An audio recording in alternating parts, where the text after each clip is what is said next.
teacher. Good morning, Philippines. Good morning, Manila. Today is November 20, Tuesday. This is Derrick Pertez. And this is Assyria Morante, ready to give you the latest information. For today's headlines.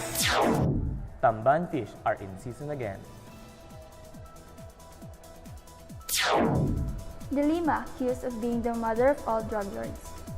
Are these accusations real? South Korea delivering trash to the Philippines. Tugade Auditorium officially opened for students to see. Miley Cyrus and Liam Hemsworth donated $500,000 during California wildfire. Ad Scouts are back at it again with their amazing skills in football.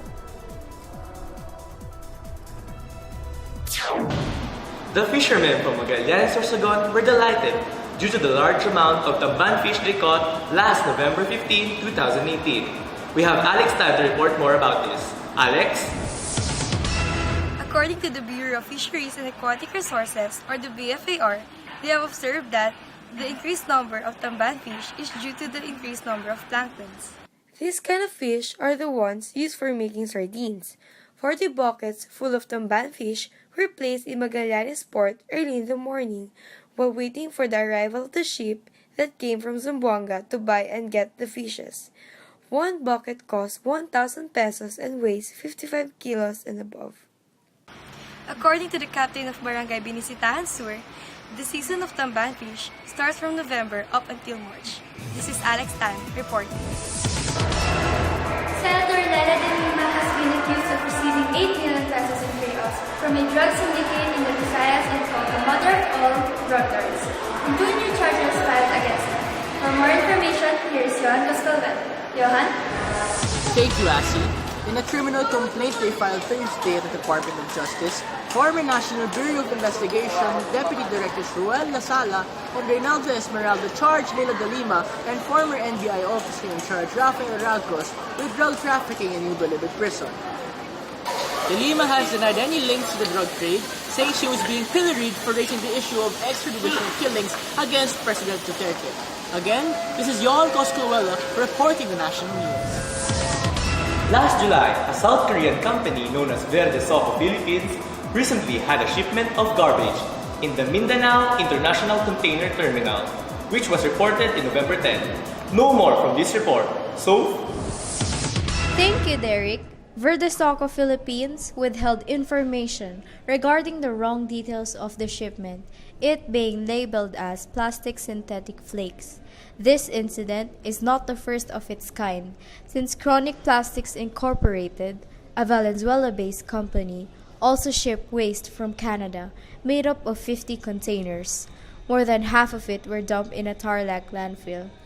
Eco Waste, an environmental group, is urging the government to ban the importation of garbage in our country. The Department of Environment and Natural Resources also conducted an investigation and found that the said garbage contained hazardous waste and is insisting that the shipment should be returned. I am Sophia Quidric, reporting for the Bedan Eye. for the weather forecast today, in the east of the country, it is fair and sunny. There's a chance of some rain too, so don't leave your homes without an umbrella. The temperature is around 38 degrees centigrade. In the south, it is rainy, I'm afraid. There may be a thunderstorm in the late afternoon. The temperature can also be higher any soon at around 33 degrees. That's all for the weather forecast. Ben and I will be back after this short commercial break.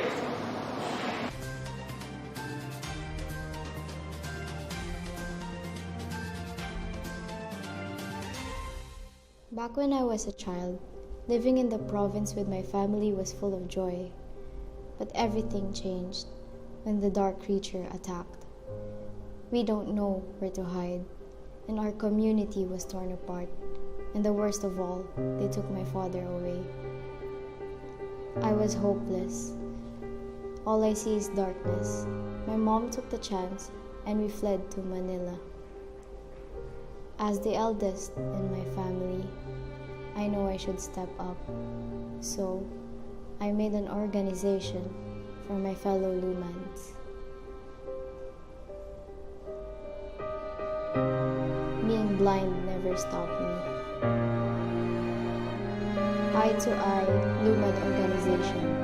Call now.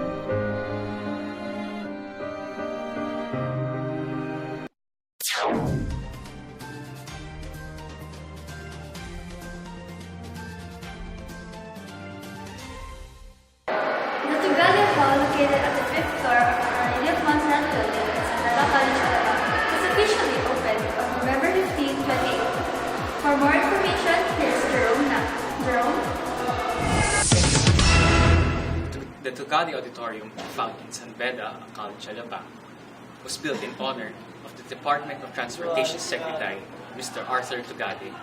Also an alumni of San Beda, he always gave his full support to the Bedan community in many different ways.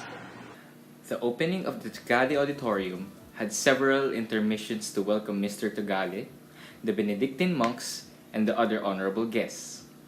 The intermissions include performances by the Orchestra of San Beda College, Alabang, Senior High School Chorale, and selected students performing folk dances led by Sir Gerome Ng. Mr. Tugali gave a speech to the Bedan community to give thanks and to officially open the hall.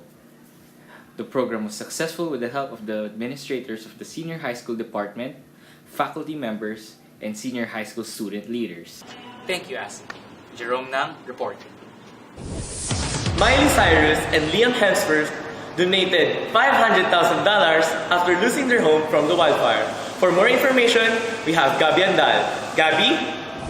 Thank you, Derrick. After Miley Cyrus and Liam Hemsworth lost their home in a consummate sweeping and conflagration in California, they will be donating $500,000 to their charity called the Malibu Foundation and the Happy Hippie Foundation.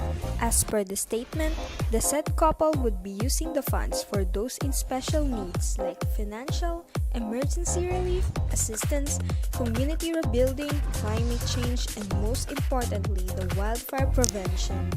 The couple expects that their donation can help in rejuvenating Malibu's magic.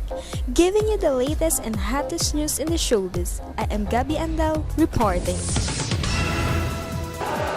Philippine ASCAL started off their journey in this year's edition of the AFF Youth Cup with a 1-0 win against Singapore in Panay Stadium in Negros, giving their new manager a win on his first game in charge with the national side of home side.